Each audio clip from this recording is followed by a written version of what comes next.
Bonsoir, chers téléspectateurs, et bienvenue à votre émission bimensuelle 60 minutes.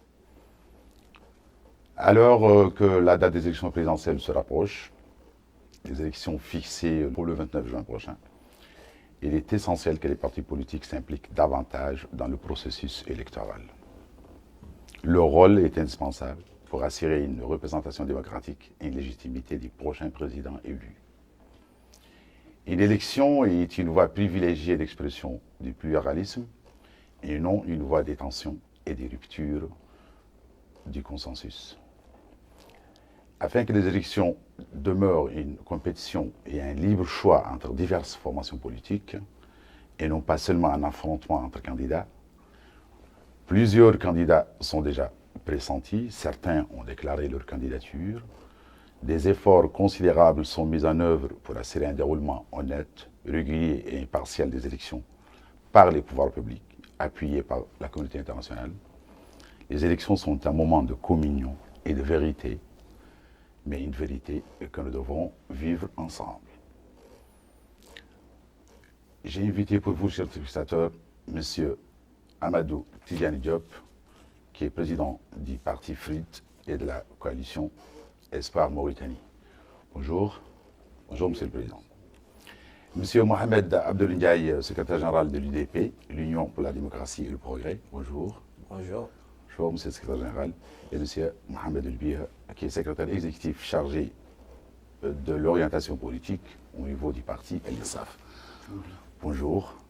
Donc, il faut que la confiance règne entre tous les protagonistes et bien sûr les partis politiques, que le rôle vont jouer les partis politiques et comment se préparent les partis politiques pour une élection présidentielle.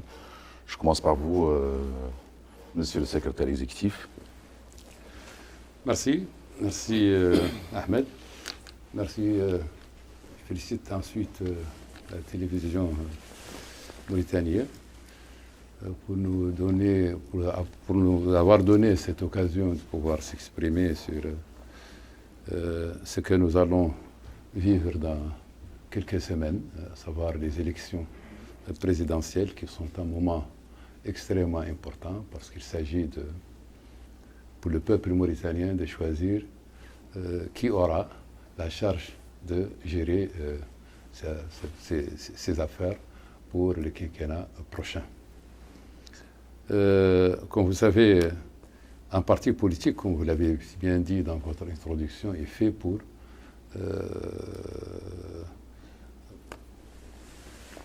travailler, pour arriver au pouvoir, au règne du pouvoir, pour gérer le pays.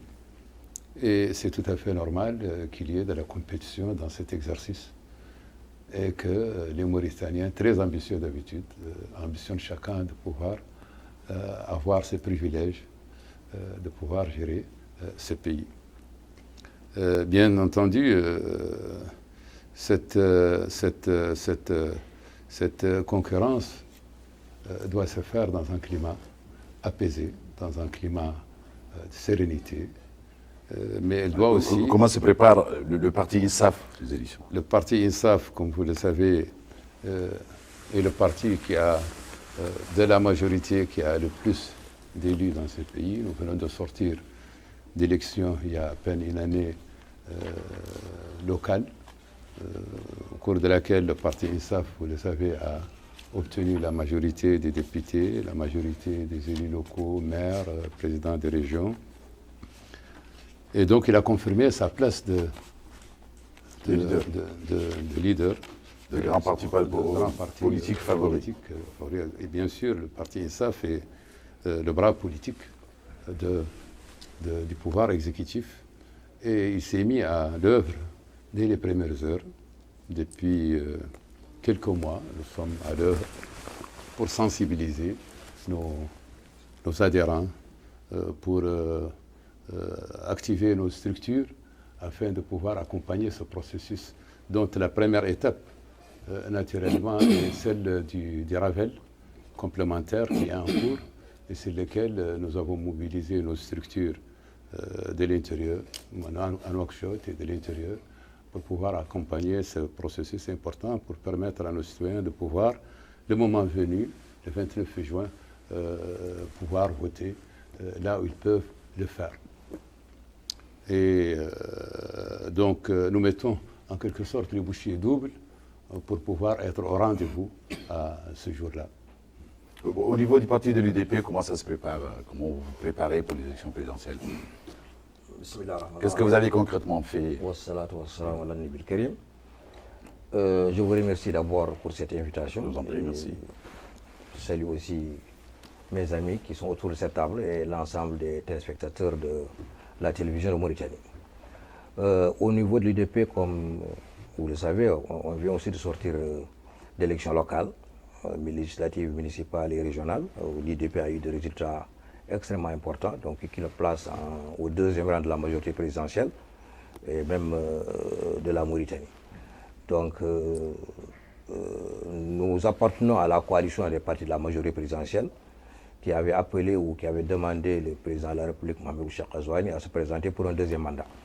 Chose qui a été faite. Donc, c'est pour nous un grand plaisir aujourd'hui d'être sur le terrain et de travailler pour la victoire de notre candidat.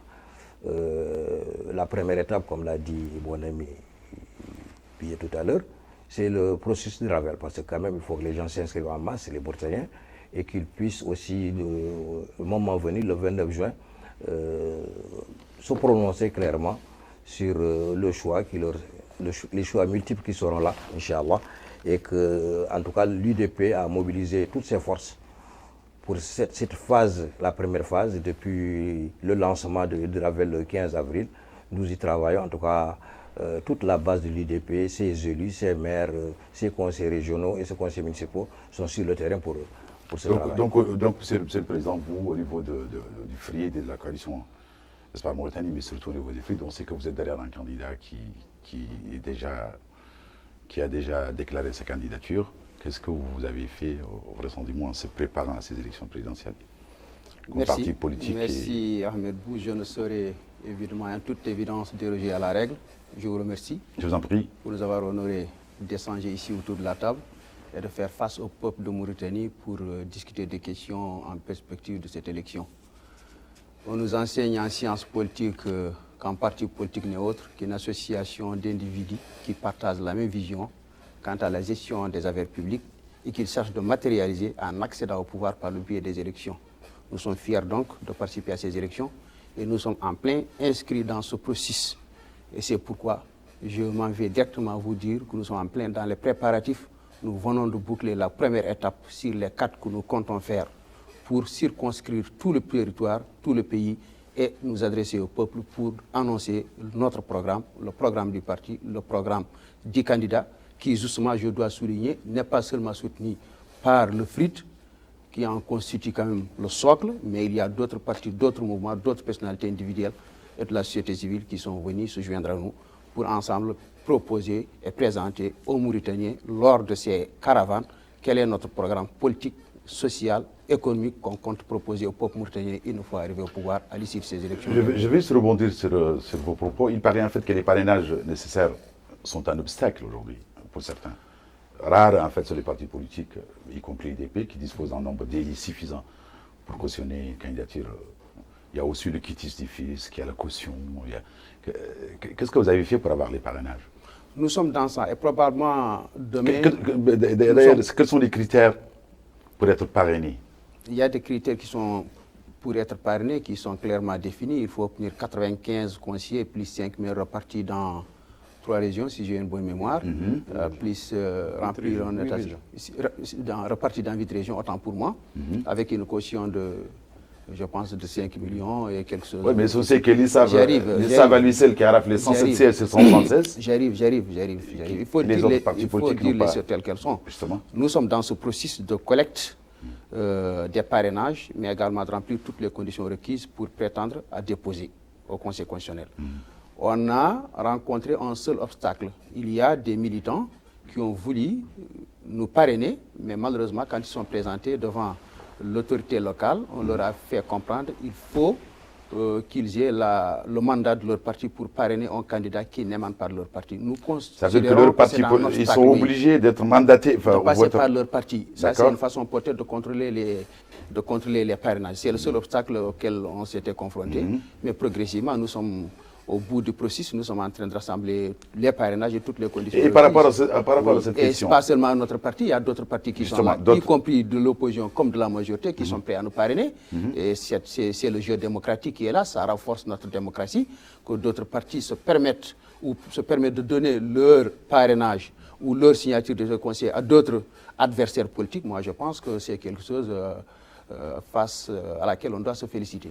Voilà. Donc, Monsieur le secrétaire général, le secrétaire exécutif, votre parti, on sait qu'il a raflé en fait 107 sur 176 et que vous avez la majorité pour parrainer les autres candidats. Qu'est-ce qu'il faut en fait? Parce que c'est une question qui se pose en fait. Il y a plusieurs jeunes qui sont déclarés candidats et qui ont déclaré qu'ils n'ont pas été parrainés ou que votre parti refuse de les parrainer. Enfin, qu'est-ce qui se passe en fait par rapport à cette question? Je vais vous expliquer d'abord pourquoi le parrainage. Il faut se poser la question pourquoi il y a le parrainage dans des élections en démocratie. Ouais. Si on comprend pourquoi il y a le parrainage, on peut comprendre tout le reste. On comprend la suite parce qu'il faut commencer. Justement. Le parrainage a été institué par une loi. Nous ne l'avons pas créé. Il est dans toutes les démocraties du monde.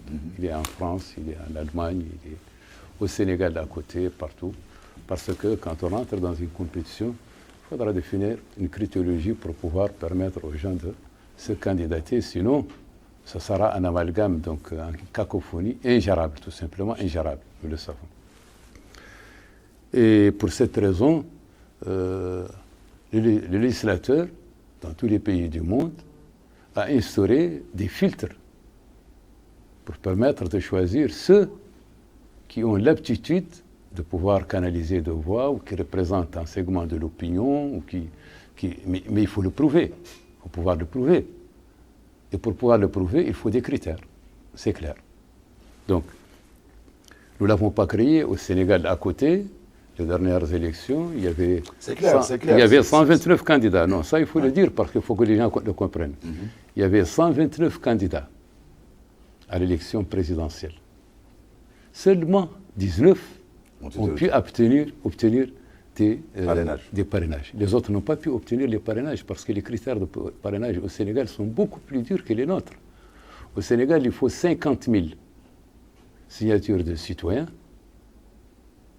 Oui, mais à la fin, c'est 19 candidats. C'est déjà pas mal pour une démocratie. Non, mais 19 candidats pour une population de combien? Oui, justement, je vois population de 18 millions. Ouais. 19 candidats pour une population de 18 millions. À peu près, ouais. Alors donc, ça fait un candidat. Donc pour nous, nous sommes à peu près à moins de 5 millions, on devait avoir 5 candidats. Donc alors, la proportion est là. Il faut la lire à partir de cette comparaison. Alors, ensuite, quand vous l'avez dit, l'INSAF a, je dis d'ailleurs, je parle au nom de la majorité entière, parce qu'on a coordonné notre action au niveau de tous les partis de la majorité. Oui, mais votre parti à lui seul a raflé 107 sièges sur 176. Mais écoutez, est-ce qu'il est interdit à un parti de rafler 176 sièges? Ce n'est pas un plan d'État, mais vous êtes extrêmement loin devant le deuxième qui, lui seul, a 11 sièges. Oui, mais c'est parce que tout simplement, les gens ont voté pour nous. Qu'est-ce qu'on peut? Enfin, il est interdit, la démocratie n'interdit pas à quelqu'un d'avoir 80%. Oui, mais autant dire que l'État plus, c'est qu'il y a des gens qui veulent être candidats et qui ne sont pas parrainés. Attendez, je m'explique. Tous les partis de la majorité réunis, sur les 230 maires 238 maires de ce pays, 230 maires sont de la majorité. Et pour être candidat en Mauritanie, et ce n'est pas nous qui avions fait la loi, c'est la loi qui est faite. Les parrainages est une loi qui est issue dans des rencontres et d'un consensus entre l'ensemble des partis de ce monde, de ce pays, ils l'ont instauré ensemble. Et ils ont dit qu'il faut avoir 5 maires et 95 conseillers. Et je vous dis déjà que c'est vraiment un filtre parmi les plus simples des filtres qui sont instaurés dans le monde. Alors, c'est clair. Qu'est-ce que nous avons fait? Nous sommes 13 partis de la majorité. Nous avons les 230 maires.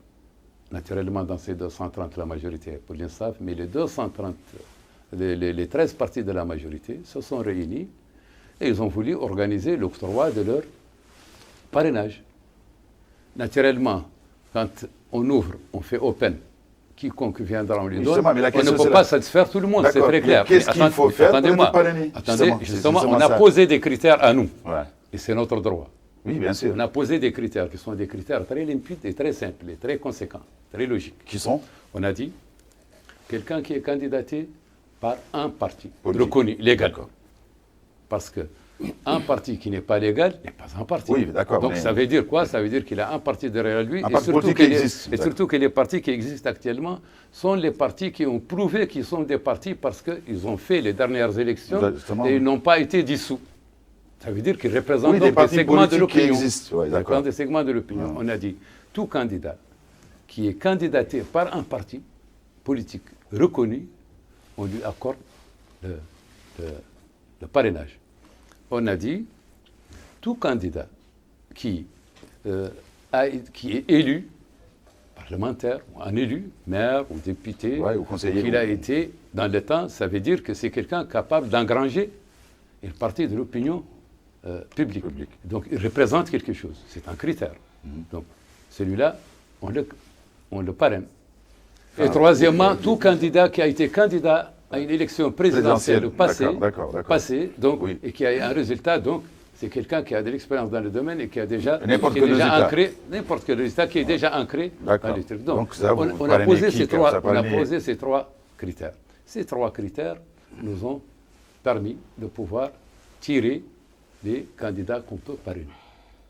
Sinon, si on laisse ouvert, n'importe qui peut venir à la porte de l'un des partis et demander à être candidat. Donc, ce n'est pas une obligation. Au Sénégal, je vous ai dit, Ouais, sur les je vois bien. 129 qui ont déposé, il n'y en a que 19 qui ont obtenu. Donc, Alors que chez j'imagine, nous, il y a 12 ou 13 qui se sont manifestés. C'est clair. Donc, et il y en a j'imagine, 6 M. Mohamed Abdel Ndiaye, j'imagine que vous êtes le- secrétaire de la Zone, que vous êtes au niveau de la majorité, que vous êtes plus ou moins d'accord avec ces critères qui ont été posés pour permettez-moi, parrainer.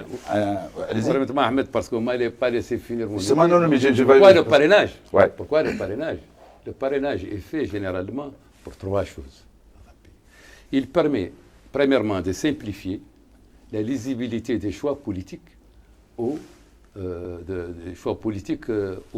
électeurs. Pour les citoyens, pour les Parce électeurs. que si vous les noyez dans 180 ou 180 choix, Amalgame, il y a vraiment l'amalgame et l'embarras du choix. Ouais. Donc le choix de l'électeur est brouillé.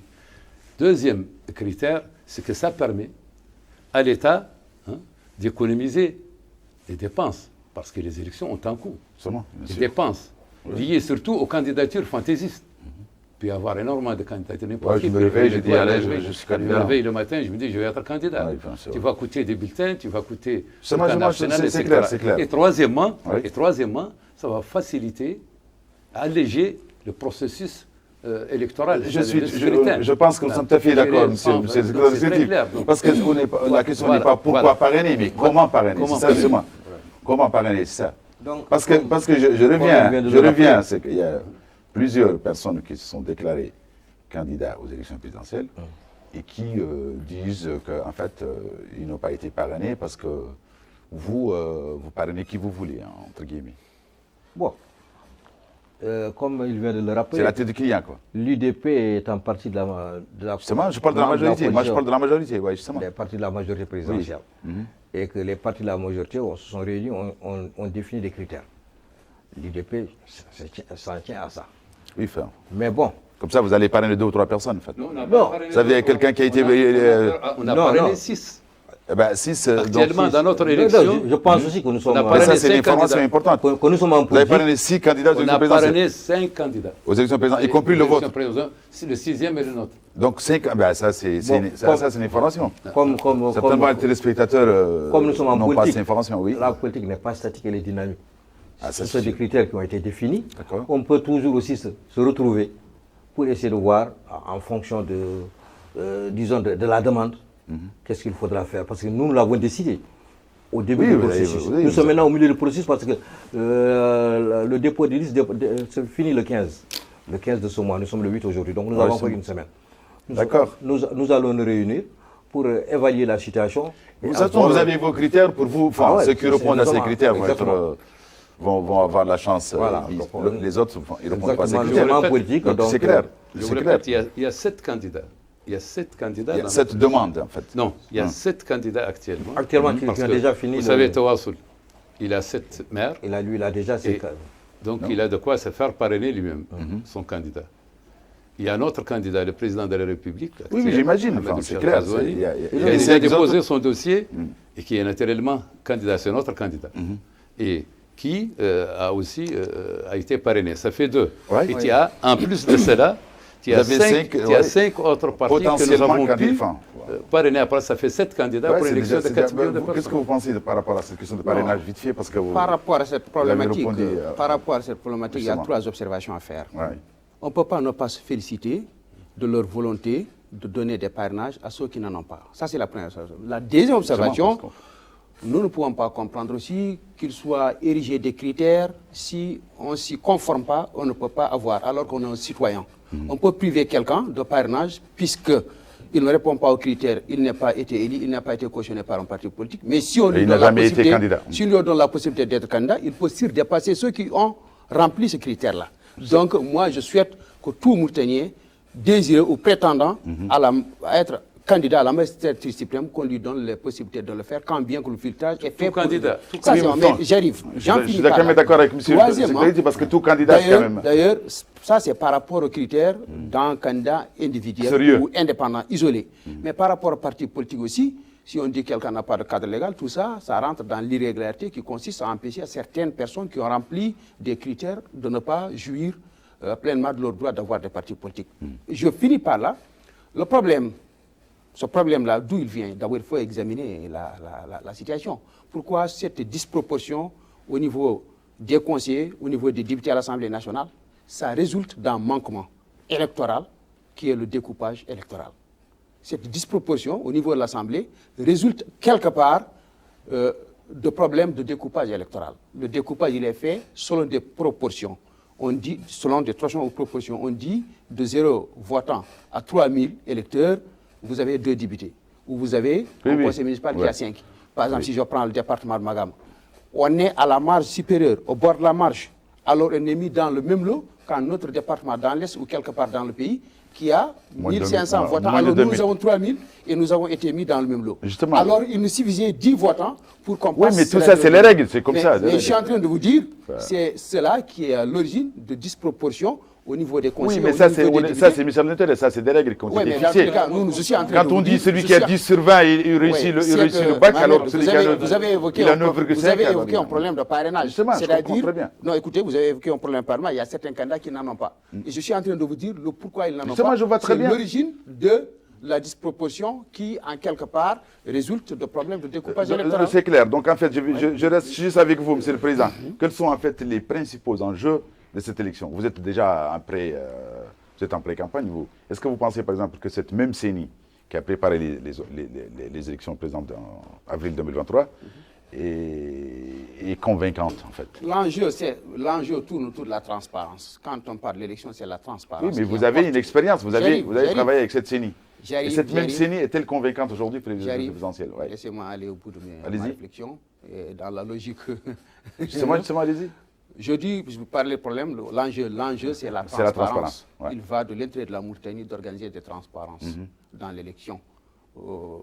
C'est la source de l'instabilité au sein d'un pays.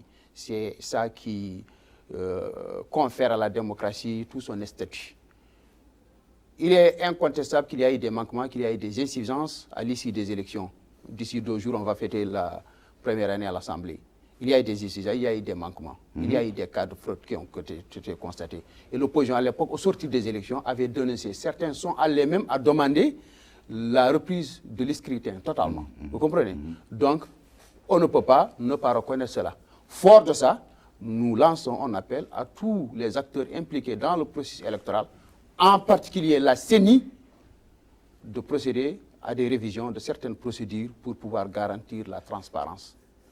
Ce que nous demandons en premier, c'est que l'opposition... Mais quand vous dites certaines procédures, excusez-moi... Oui, vous savez, l'élection... Là, je parle d'élection présidentielle. Oui. Vous avez, l'expérience dernière des élections en avril 2023, qui portait quand même une sélection de 167 députés, 13 conseils régionaux, 216 mairies, enfin, je ne sais pas quoi. C'est difficile et compliqué pour pour une élection comme ça. Alors qu'une élection présidentielle est beaucoup plus aisée. Pas, on a 4-5 candidats aux élections présidentielles. Vous pensez que c'est... Vous savez, l'élection...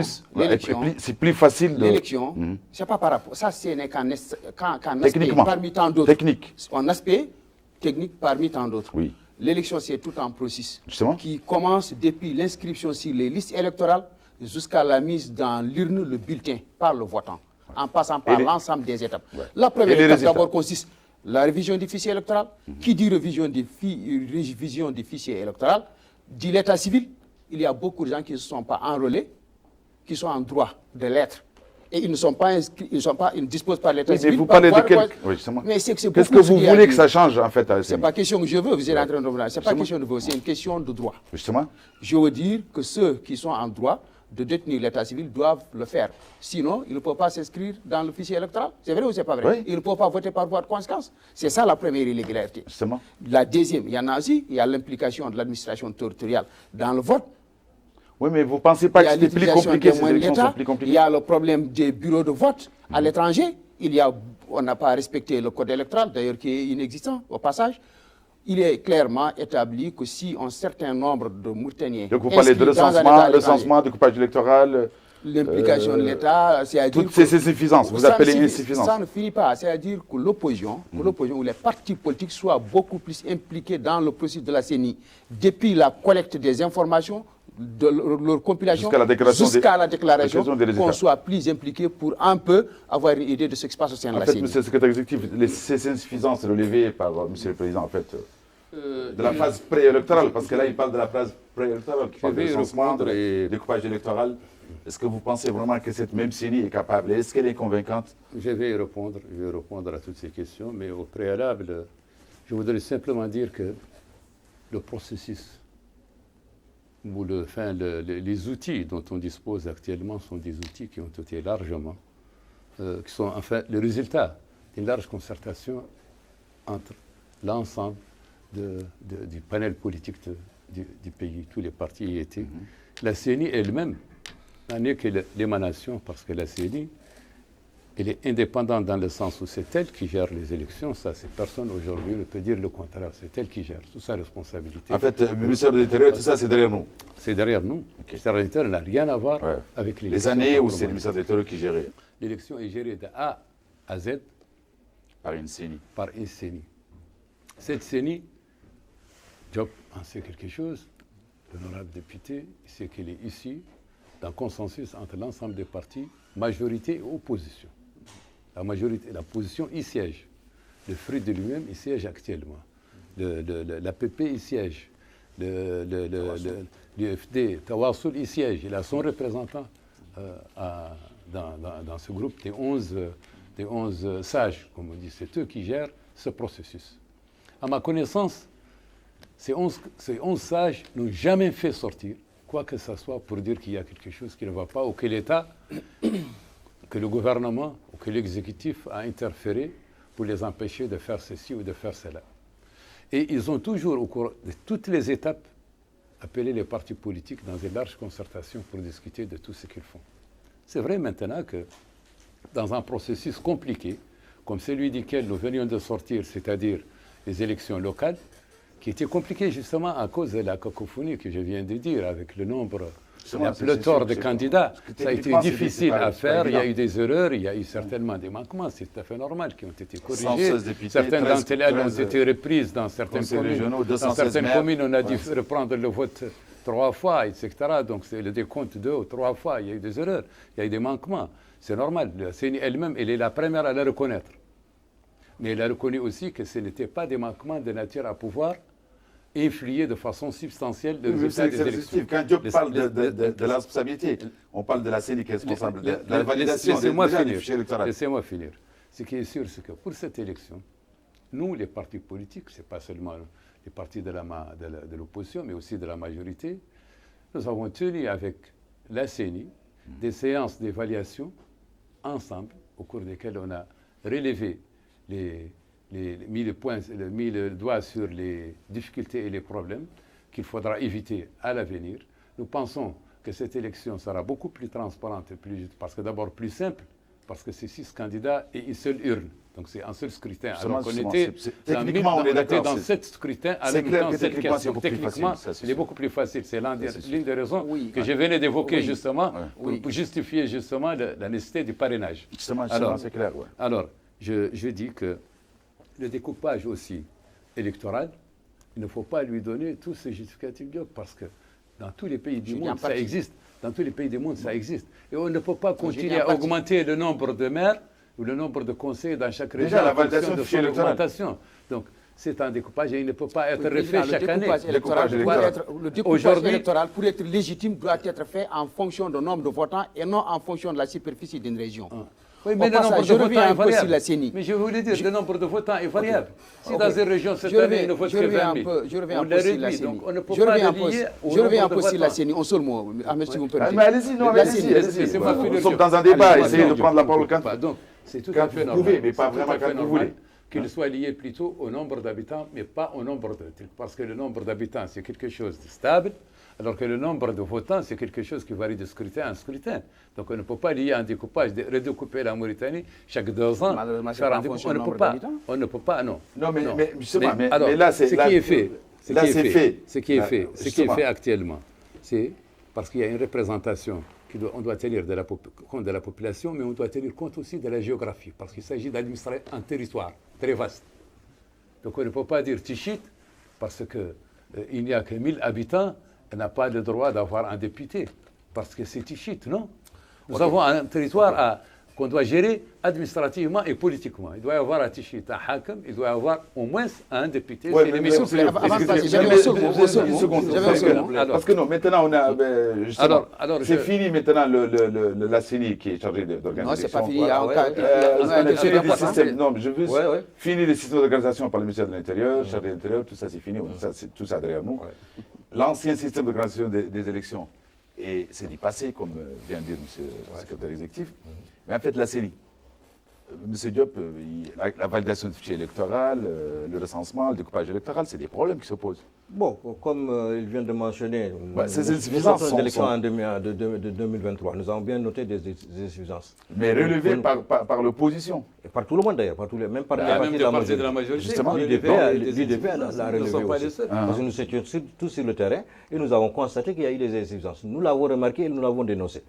Mais comme l'a dit le président tout à l'heure, le secrétaire exécutif, après ces élections, il y a eu quand même des rencontres avec la CENI pour améliorer la situation, pour faire une évaluation d'abord, ce qui a été fait.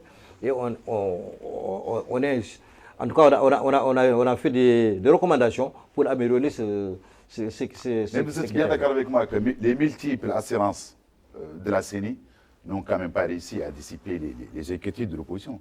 Bon, ça c'est... Je vais vous signaler quelque chose. Et puis, non, vos inquiétudes à vous, vous n'avez pas Je d'inquiétudes. vous signale Non, pour quelque le chose. moment, cette fois-ci, nous n'avons pas d'inquiétude parce qu'on espère. D'abord, la CENI n'était pas très bien préparée à l'élection passée. La CENI a été mise en place au mois de novembre. 2 mois avant. Elle n'a eu que 5 mois pour préparer les élections. Donc, faire un ravel. Donc, vous, eux, il y a un manque de confiance, mais vous avez confiance dans la CENI. On C'est en gros, c'est un peu ça. Bon, disons, Non, la non. CENI, c'est notre CENI à tous. Oui. Parce qu'ils sont représentés à 50% quand même. Parmi les 11 sages. Oui. Il y a 50% de la majorité. J'arrive, après j'arrive, 50% j'arrive, de. donnez-moi un parler. Il y avait S'il vous 50% de. Mais allez-y, allez-y. Maintenant, Monsieur Ndiaye, c'est Monsieur qu'il y Ndiaye. a. Oui, Au niveau de la- laissez-moi terminer. Et ouais. Donc, non, mais nous sommes Donc dans un là, débat, c'est c'est une pas très CENI, grave. je pense bien. Nous l'avons vu à l'épreuve la dernière fois. Il y a eu des évidences que nous avons appelées à améliorer. On espère bien. En tout cas, jusqu'à présent, ce ravel se passe normalement. Depuis le 15 avril, il y a eu un ravel qui a été lancé et tout se passe normalement. Il y a eu le processus de candidature qui ne dépend pas de la CENI parce que les candidatures seront déposées au niveau du Conseil constitutionnel. D'accord, Et ça, non de c'est- la CENI, ce n'est oui. pas comme les élections locales. Donc, la CENI, qu'est-ce qu'elle fait? C'est au moment où les candidats seront déclarés, c'est de préparer les bulletins de vote, c'est de préparer les bureaux de vote, l'organisation même technique de l'élection. Et je pense bien, comme on l'a dit, à une urne, disons, un seul scrutin, cette CENI est capable de Moi, je dis, relever le défi. je Nous sommes dis- quand même d'accord je que dis pour deux qu'il y ait choses. confiance, il faut la transparence. Non, je dis deux choses par rapport à la CENI. Ouais. Ils ont évoqué la représentation de l'opposition, ce qui est vrai, dans le Conseil des sages. Justement, Mais oui. ce qui est important au sein de la CENI, c'est les structures en charge des aspects techniques. C'est là où il peut découler des fraudes. Et je vais vous dire, un cas très avéré, durant les élections, un cadre de la CENI a été déféré en prison par le parquet pour avoir perpétré des fraudes. Vous comprenez ce que je suis en train de dire? Bien sûr, ça c'est un cas illustrant quand même. De manque de confiance, On ne peut pas généraliser pour nous toute la voulons CENI, relever pour un ici. seul cas. Et j'arrive. Et pour corriger cela. Ça veut dire que les assénats de la CENI, vous, ces multiples assénats, comme je viens de dire, à mon avis, n'ont pas réussi à dissiper en fait vraiment vos inquiétudes. Laissez-moi Pour vous, là, finir. j'ai comme le discrédit sur toute la CENI. Laissez-moi Parce que finir. Il y a eu un cas, d'accord, Oui, qui a été dénoncé. Laissez-moi Il y a eu quand même des poursuites. oui, mais pour qu'il y ait confiance, laissez-moi là, Pour c'est un seul cas, on ça. ne peut pas généraliser. Pour qu'il y ait confiance dans cette bataille, il faut quand même. Laissez-moi finir, la transparence. je finis. Mais allez-y, allez-y. Oui, puisqu'il m'a interrompu. Mais vous l'avez interrompu. Vous savez, effectivement, nous n'aurions plus de garantie que lorsqu'il y a un organe ou une instance susceptible de contrôler un peu l'action de la CENI. Nous étions tous ensemble durant les concertations politiques du 12 juillet 2022 qui ont abouti à la signature d'un protocole politique le 26 mars 2022. Il était prévu quelque chose d'important qui jusqu'à présent n'a pas été mis en application. L'esprit était d'associer un peu la société civile. Nous avions dit que c'était bon de mettre en place l'observatoire des élections qui aura comme mission de contrôler l'action de l'État et qui va être constitué essentiellement par la société civile. À la veille ou au lendemain de ces concertations, il était difficile de mettre en place l'organe, c'est-à-dire l'observatoire, puisqu'on était à la veille des élections. Mais il était question, avant les élections présidentielles, de mettre en place cette structure. Et jusqu'à présent, elle n'a pas été mise en place. C'est quelque chose d'important qui peut apparaître dans le sens à rectifier ou à corriger les insuffisances qui ont été constatées les On est quand même d'accord, monsieur le secrétaire. C'est tout simplement. On est d'accord quand même qu'en manque de confiance, il y a quand même un manque de confiance. Non, écoutez, Mais, on ne peut pas dicter aux gens d'avoir confiance ou de ne pas avoir Ah ben, confiance. Chacun est libre d'avoir confiance ou de ne pas avoir confiance.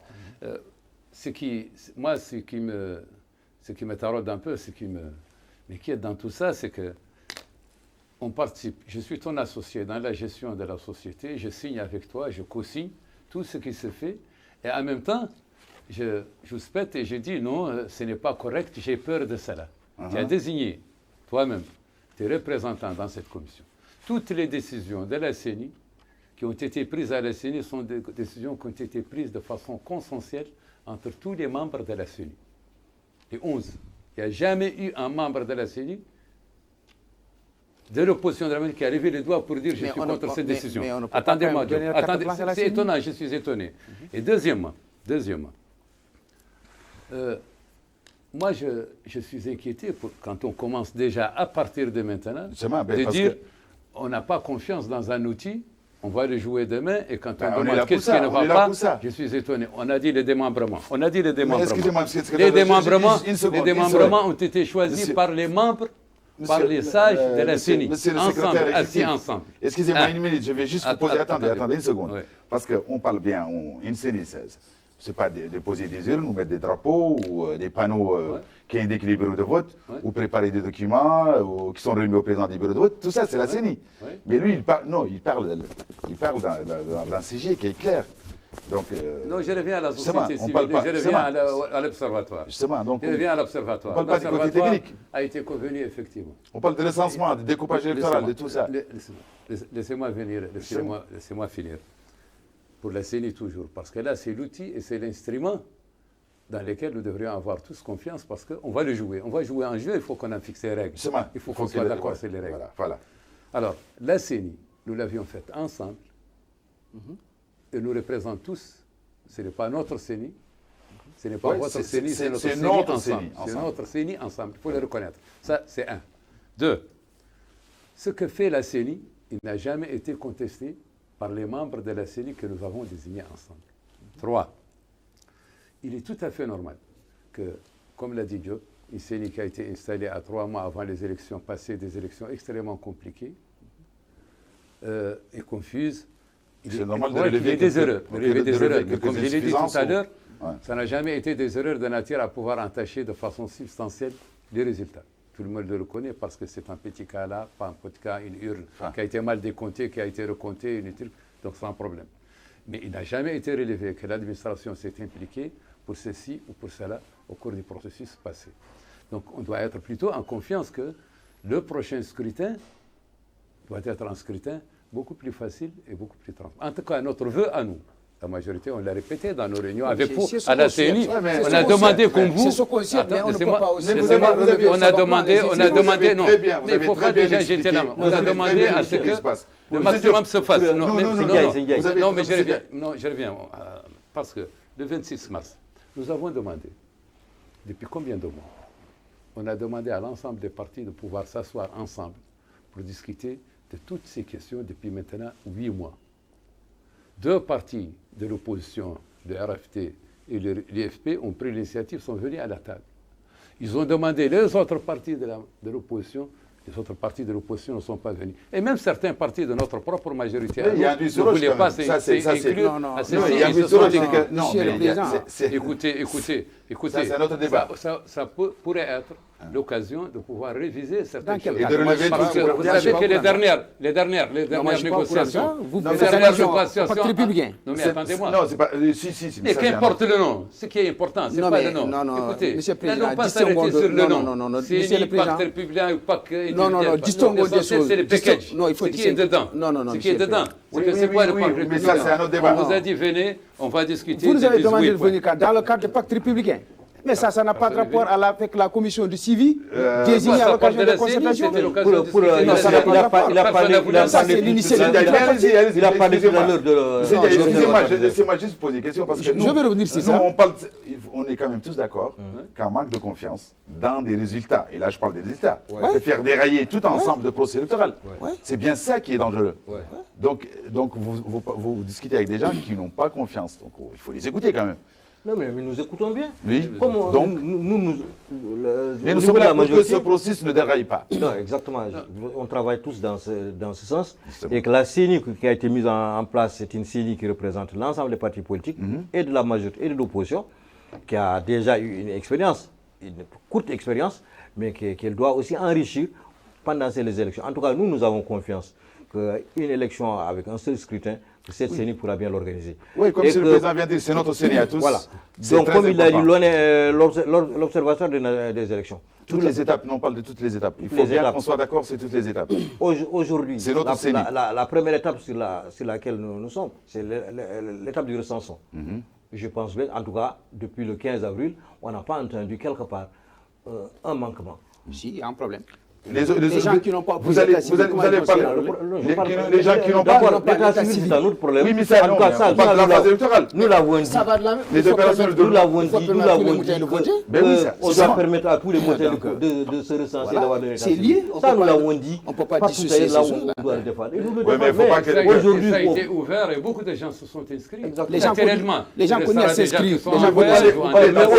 aujourd'hui, on parle La vie d'élection. démocratique, Des gens parle- qui vous ont avez- déjà non, le c'est si on une parle de question. fichier électoral, s'il C'est parle une dans question le- qui est cruciale, je suis tout à fait d'accord avec D'accord, vous. D'ailleurs, d'accord. tous les Moultins sont d'accord.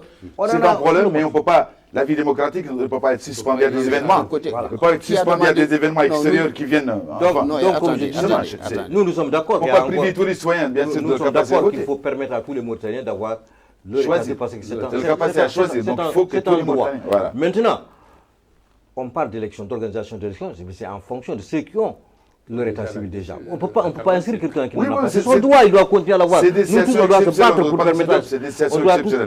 tous se C'est battre vrai. pour permettre à ces gens d'avoir leur état civil, d'être sur le fichier Reconnaît quand de même. l'état civil. Reconnaît quand même. Mais on Mais- reconnaît non, aussi laissez-moi des parler. efforts. Laissez-moi Allez-y, allez-y. Attends, Allez-y. des efforts, Qu'il me faut- on il connaît faut- le nombre prenons de nombre de gens qui ont de gens qui ont été été inscrits. Récemment, les efforts qui ont été déployés. Ok, je Est-ce que vous vous avez réponds. l'idée du nom? J'arrive. Allez. Non, La mais- première mais- étape, je mais- pense, pour la première étape, c'est le Ravel, il n'y a pas de problème, ça vous êtes d'accord avec nous. On est dans l'étape Laissez-moi maintenant. parler, je vais la Ouais, parler. ouais, Non, non, ouais, mais- la- non, mais la vous deuxième allez étape parler. qui va venir, c'est celle de. Vous avez des candidatures. posé un problème et il est en train de. Donc, je d'essayer pense, de en tout cas, répondre. moi, sur le processus actuel, je voudrais bien qu'on nous dise qu'il y a des failles quelque part, en tout cas, où il y a des incisions quelque part.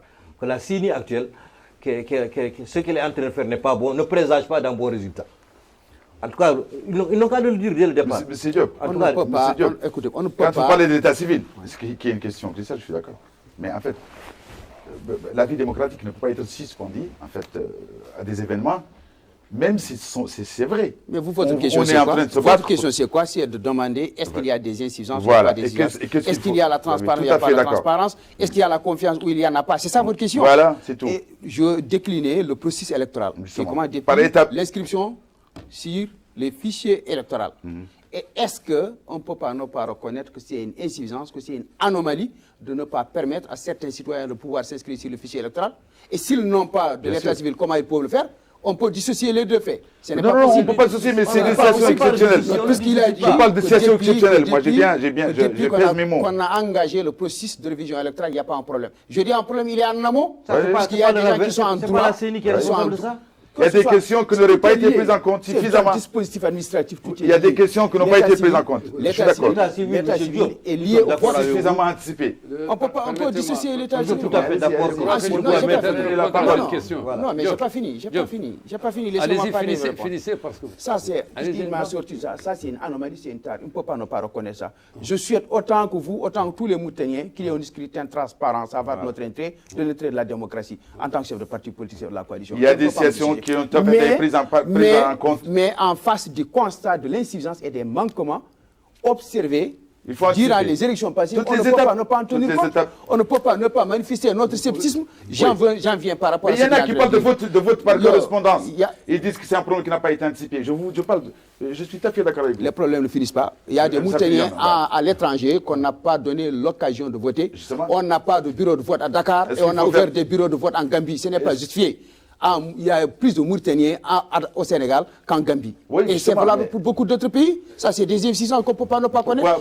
Il appartient à la CENI et à la CENI sous la volonté politique de pouvoir apporter ces corrections-là. Ça, c'est des insuffisants. Cela ne peut pas nous amener à être sceptiques par rapport à ça. Pourquoi la dimension symbolique du vote à l'aide ne pourra pas en voter en vote par correspondance?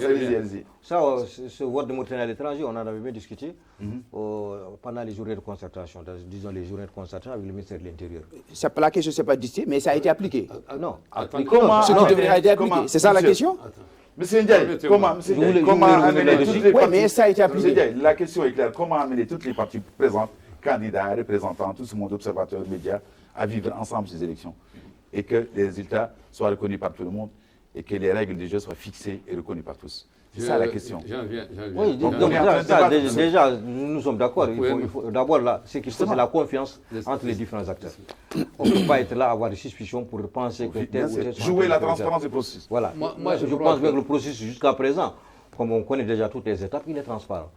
L'essentiel, c'est le jour du scrutin, que l'organisation soit parfaite, qu'on ait une très bonne organisation. Et reconnue par tout le monde. Reconnue par tout le monde. Voilà. Quel est le meilleur gagnant? Moi, je voudrais tout simplement dire que quand on rentre dans des compétitions, dans un match de football, et que déjà on commence, avant que le match ne débute, à déjà dire que ce n'est pas transparent, à s'aimer le doute, déjà au début du match. Moi, ça m'inquiète. Je voudrais quand même vous reprenez mes propos. Soyons quand même. Attendez-moi. Il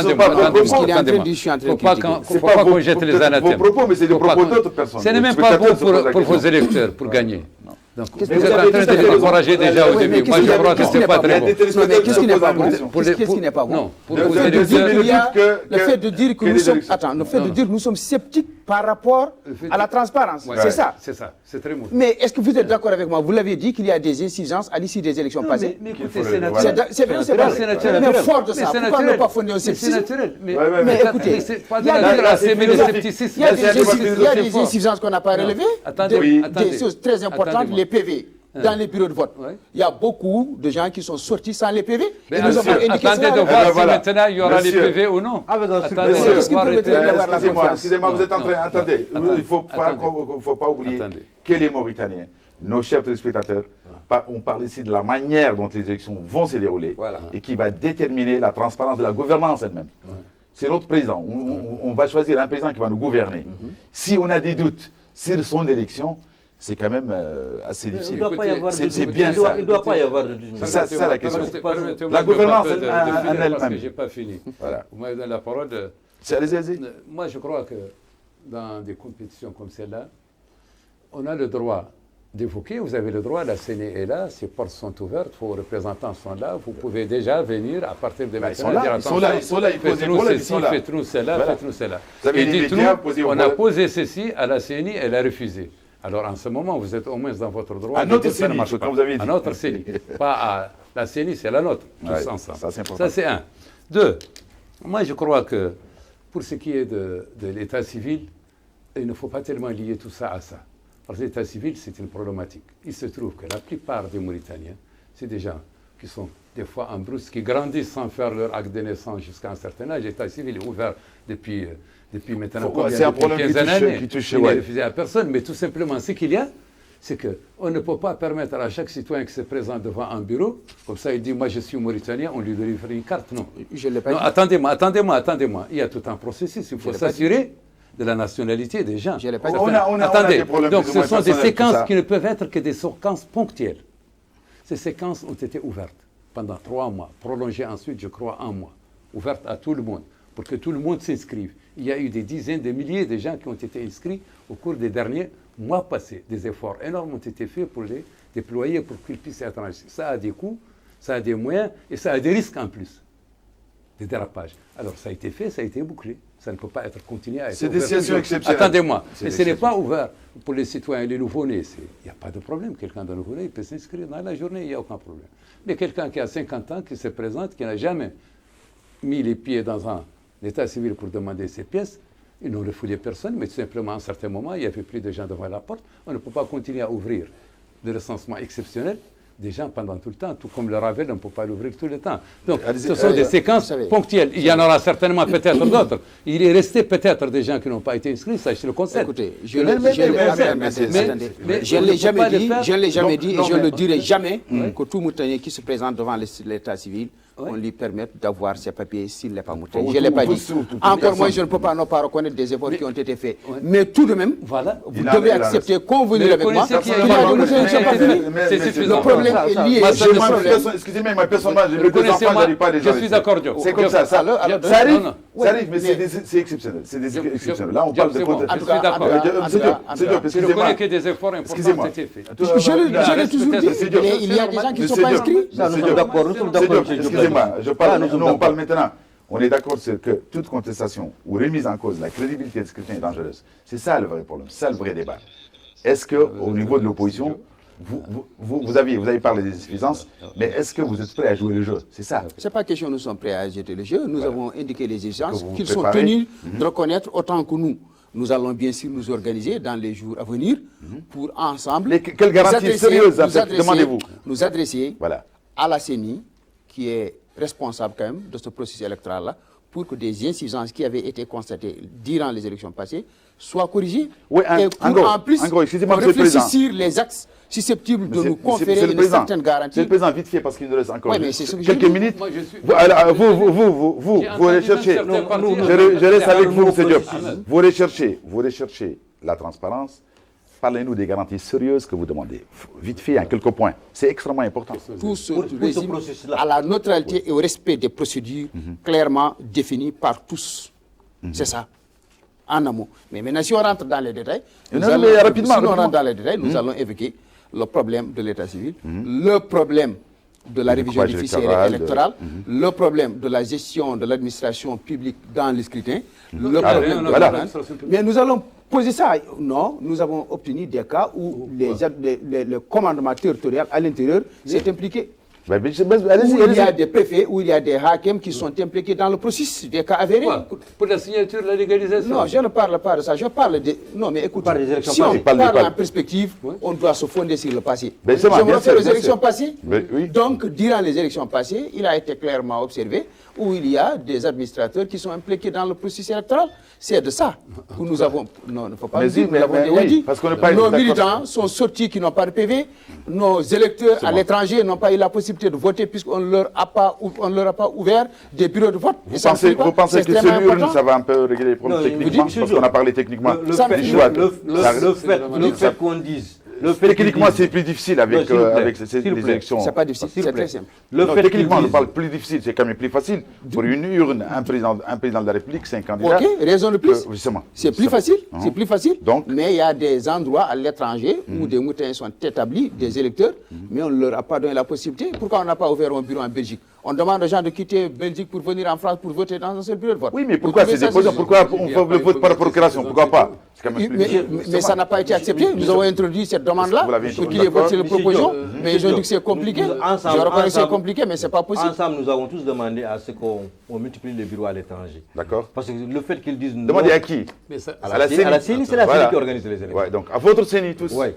Oui. Le fait qu'ils disent que nos gens n'ont pas pu voter à l'extérieur, c'est des Mauritaniens, ce n'est pas forcément leurs gens. Ceux qui sont à l'extérieur ne sont pas forcément leurs gens. Je n'ai pas dit nos gens. Il a dit nos gens en parlant de Mauritaniens. C'est les Mauritaniens. Voilà, c'est nos concitoyens, mais lui, il pense qu'ils s'appellent. C'est très simple, puisqu'il y a plus d'opposants à l'étranger. Probablement. On ne sait pas. Et deuxièmement, moi je ne... On n'a pas fait ce recensement. Mais quand on parle de nos concitoyens, je veux dire, nos concitoyens, c'est leur droit, ils doivent voter. On est d'accord qu'on doit tout faire pour qu'ils puissent s'exprimer. Choisir.